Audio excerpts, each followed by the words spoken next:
My mother grew up in a little community in northern Nigeria. And while she was growing up, she had dreams of being so many things.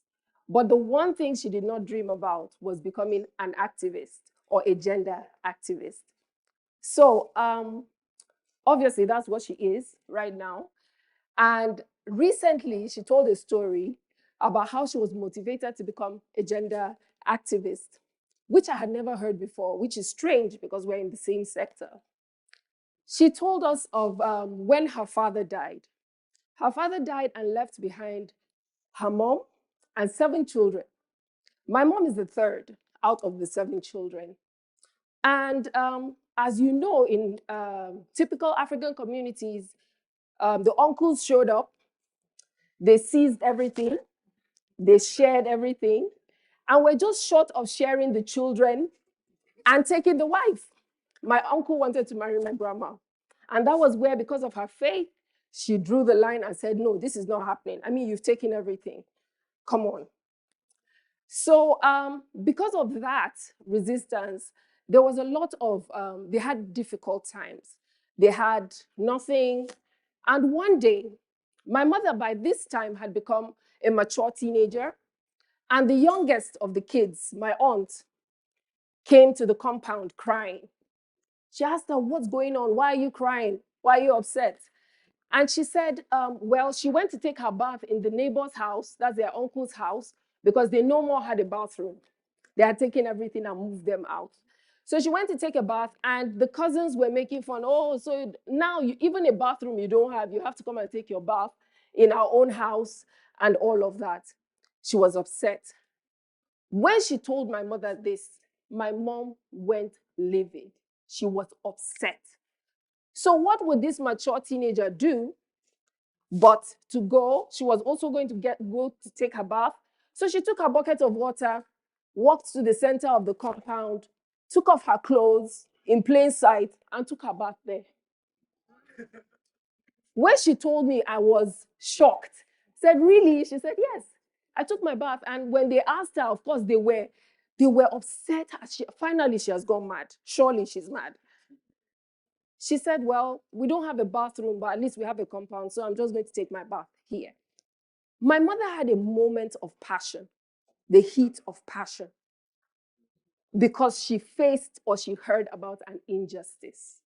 Have you experienced a moment of passion before? Passion is a strong and almost uncontrollable emotion.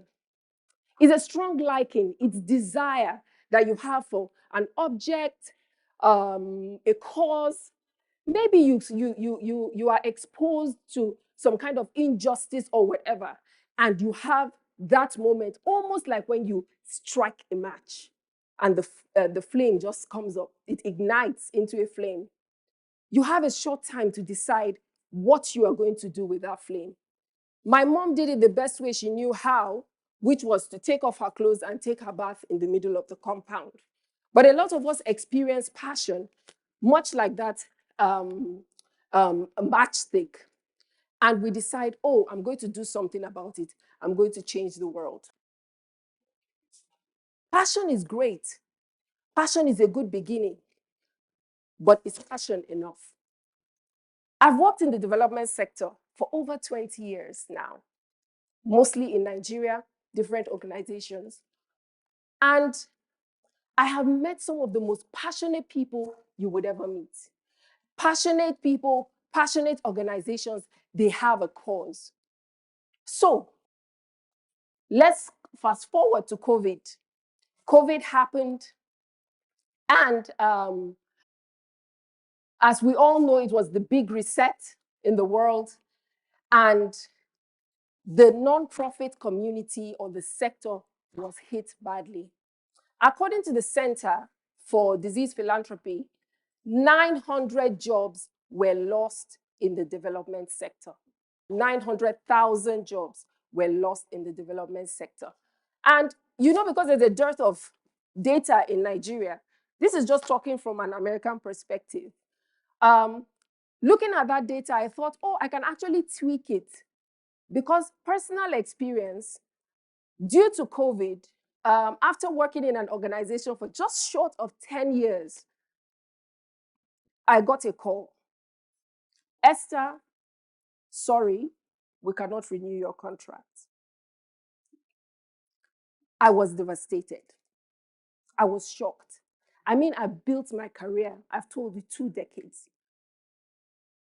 So it took me a while, but the great thing about passion is that even when it is snuffed for a moment, there's that slim chance, that possibility, if you allow it, for it to reignite. So when it reignites, you have a choice.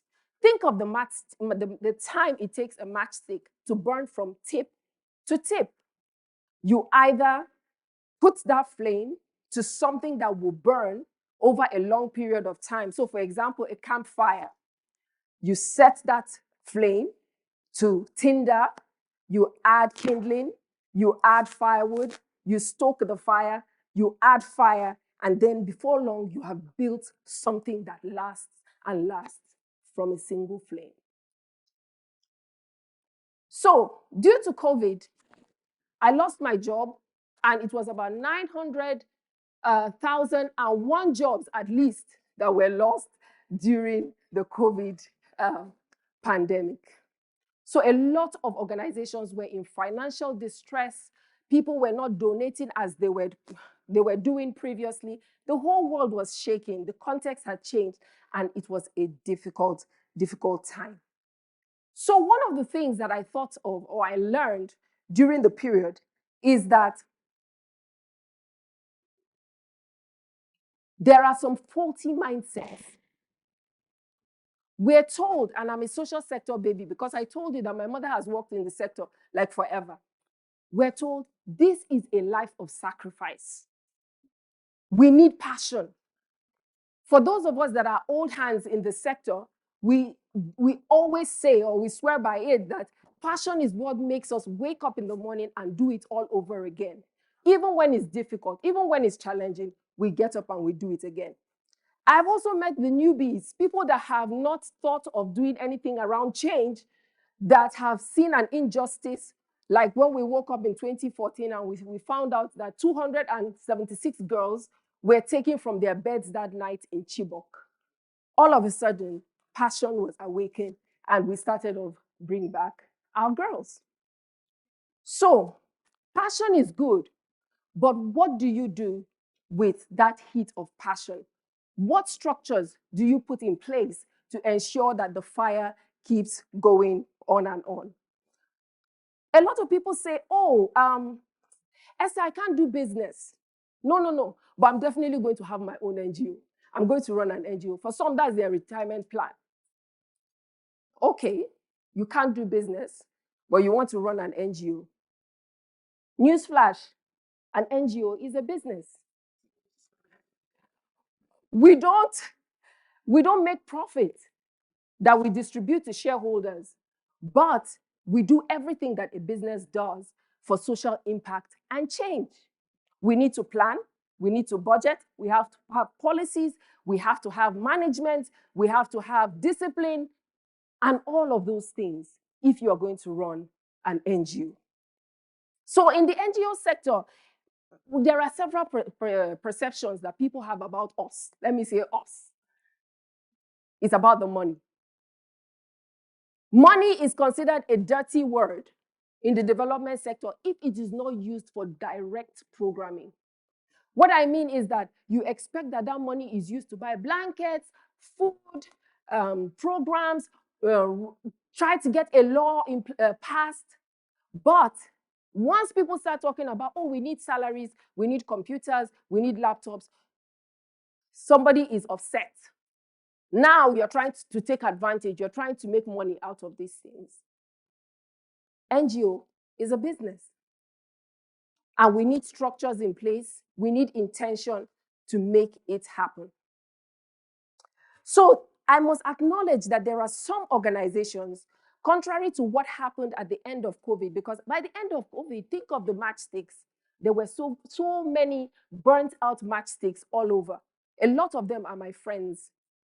Unfortunately, some have not ignited again, but some of us are still here. Some organizations have managed to break that limiting belief that it's a life of sacrifice to become realistic enough to know that we need to provide certain things, and overheads is not a dirty word. We need to take care of the people. We need to have people employed and paid properly, not just to be perpetual volunteers, unpaid volunteers at that.